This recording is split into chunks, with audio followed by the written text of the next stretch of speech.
السلام علیکم. احباب توجہ فرمائیں، نماز جنازہ ادا کرنے سے پہلے چند باتیں انتہائی اختصار سے میں آپ اپنے فائدے کے لیے اپنی نگاہوں کے سامنے لائیں. پہلی بات، یہ چارپائی میری اور آپ کی منزل ہے. میں آپ چاہیں نہ چاہیں ہم تیزی سے اسی چارپائی کی طرف رواں دواں ہے. عقل مند وہ ہے جو اس چارپائی پر پہنچنے سے پہلے اس چارپائی کے بعد والی زندگی کے لیے تیاری کرتا ہے. دوسری بات، اس چارپائی پر پہنچتے ہوئے مجھ اور آپ ہم سب کو ضرورت ہے اپنے گھر والوں کو، اپنی اولادوں کو اس وقت کے لیے تیار کریں. جب میرا اور آپ کا اللہ کے حضور جانے کا وقت ہوگا، ہمیں ضرورت ہے کہ ہمیں کوئی کلمہ توحید کی تلقین کرے. کیا میرے اور آپ کے گھروں میں اس بات کی تربیت ہے؟ ناچے اور ناچیاں مرنے والی ماما اور بابا کو کلمہ کی تلقین نہ کریں گے تو کچھ اور ہی کر کے دکھائیں گے. ہوش کریں، میں آپ اپنی اولادوں کو کس لیے تیار کر رہے ہیں؟ مرنے کے بعد مجھے اور آپ کو ضرورت ہے کہ مجھے اور آپ کو غسل دے. مولوی صاحب آئیں، مولوی صاحب کی اہلیہ آئے، غسل دے کے جائے، تو اولاد کس لیے ہے؟ ساری اولاد میں ایک بھی ایسا نہیں جو بابا اور ماما کو غسل دے سکے. ہوش کریں، مرنے کے بعد مجھے اور آپ کو ضرورت ہے یونیفارم کی. اللہ کے دربار میں جانے کے یونیفارم ہے اور اس کا نام ہے کفن. مجھے اور آپ کو یونیفارم کون پہنائے؟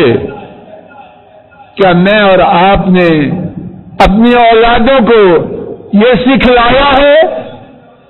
ایسی مجالس میں پہنچایا ہے جہاں اس یونیفارم کے بارے میں بتلایا جائے؟ ریڈ سیٹ کیٹ اس کا چکر چل رہا ہے، اس یونیفارم کی کوئی ضرورت نہیں. مجھے اور آپ کو مرنے کے بعد ضرورت ہے کہ میرا اور آپ کا کیس کوئی اللہ کے روبرو پیش کرے، اور اس کا نام ہے، اس پیش کرنے کا نام ہے نماز جنازہ.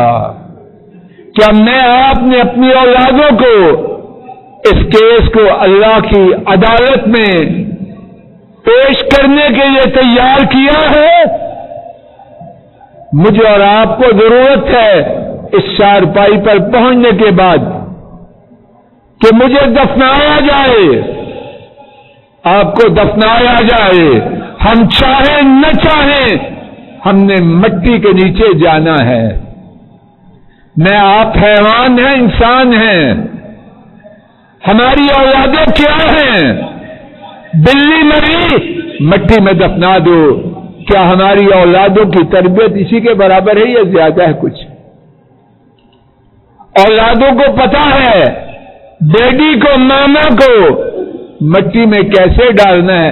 اللہ کے لیے میں اور آپ سب ان باتوں پر غور کریں.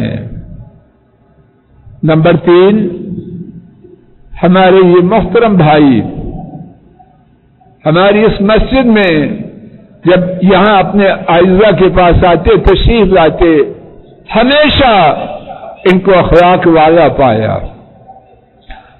ان کے منہ سے کبھی کوئی بات ایسی نہیں سنی کہ ناپسندیدہ ہو، باقی ان کی کیفیت اللہ جانتے ہیں۔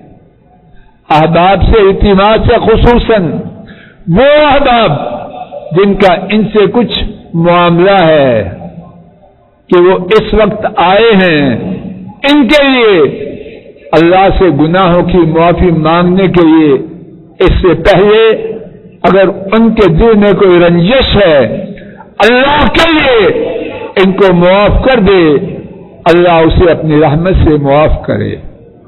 اور اگر کسی شخص کا ان کے ذمہ کوئی مالی حق ہو، حساب کتاب دکھا کے ان کے بیٹے اس کے لیے پابند ہیں، ذمہ دار ہیں۔ چوتھی بات، انشاءاللہ ابھی جو نماز جنازہ پڑھی جائے گی، ارادہ ہے، کوشش ہے سنت نبوی کے مطابق ہو صلی اللہ علیہ وسلم۔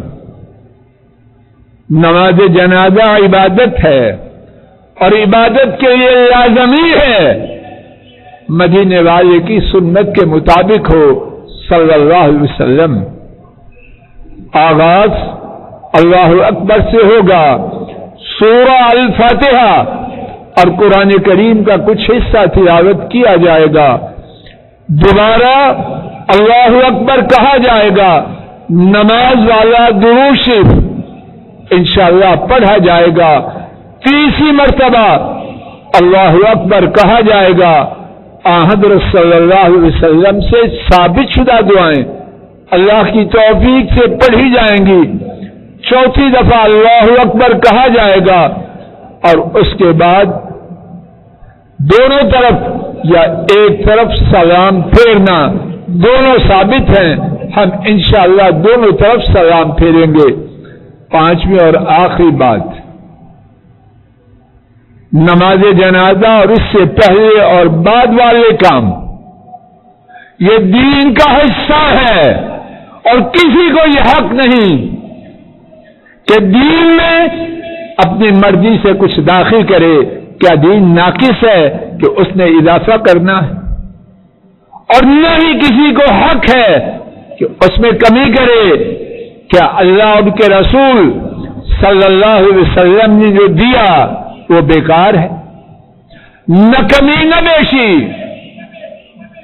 دین میں جو بات ثابت ہے، نماز جنازہ کے بعد کھڑے ہو کے میت کے لیے دعا کرنا ہمارے نبی کریم صلی اللہ علیہ وسلم سے ثابت نہیں۔ نماز جنازہ کے بعد میت قبرستان لے جاتے ہوئے نعرے بلند کرنا، شہادت، کوئی ثابت نہیں۔ دین میں یہ بات ثابت نہیں۔ بات وہ ہے جو مدینے والے سے ثابت ہے۔ جو بات ثابت ہے، دفنانے کے بعد قبر پہ کھڑے ہو کے میت کے لیے اس کے گناہوں کی معافی کی، سوال و جواب میں ثابت قدمی کی، لمبی دعا کرنا، یہ ثابت ہے۔ اس کے بعد تیجا، ساتواں اور کیا کچھ، یہ ساری باتیں دکانداری ہیں، دین میں اس کا کوئی ثبوت نہیں۔ صفیں درست کر لیجیے، قدموں کے ساتھ قدم، کندھوں کے ساتھ کندھے ملانا، یہ سنت سے ثابت ہے۔ اپنی شلواریں پتلونیں ہمیشہ تخنوں سے اوپر رکھیے، قالین کے کنارے پر اپنی ایڑیوں کا کنارہ رکھیے تاکہ صف سیدھی ہو جائے۔ الحمد للہ رب العالمین الرحمن الرحیم مالک یوم الدین ایاک نعبد و ایاک نستعین اهدنا الصراط المستقیم صراط الذين أنعمت عليهم غير المغضوب عليهم ولا الضالين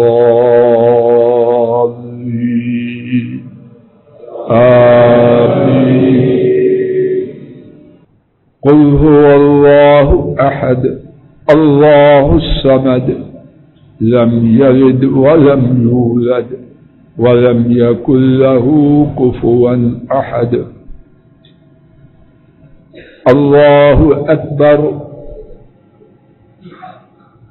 اللهم صل على محمد وعلى آل محمد كما صليت على إبراهيم وعلى آل إبراهيم إنك حميد مجيد. اللهم بارك على محمد وعلى آل محمد كما باركت على إبراهيم وعلى آل إبراهيم إنك حميد مجيد. الله أكبر. اللهم اغفر لحينا وميتنا وشاهدنا وغائبنا وصغيرنا وكبيرنا وذكرنا وأنثانا. اللهم من أحييته منا فأحيه على الإسلام ومن توفيته فتوفه على الإيمان. اللهم لا تحرمنا أجره ولا تفتنا بعده. اللهم لا تحرمنا أجره ولا تذلنا بعده.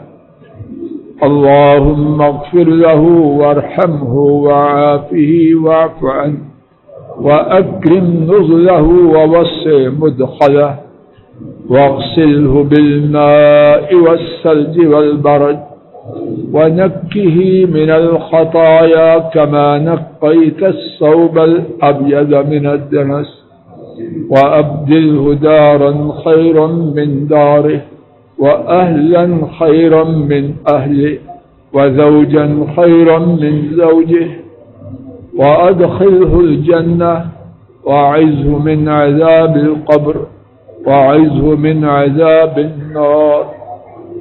اللهم إنه في ذمتك وحبل جوارك فقه فتنة القبر وعذاب النار وأنت أهل الوفاء والحق فاغفر له وارحمه إنك أنت الغفور الرحيم.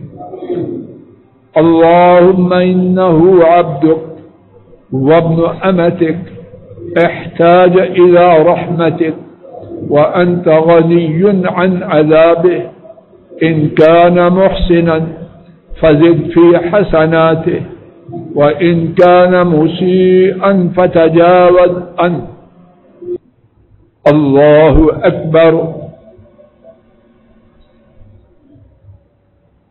السلام عليكم ورحمة الله.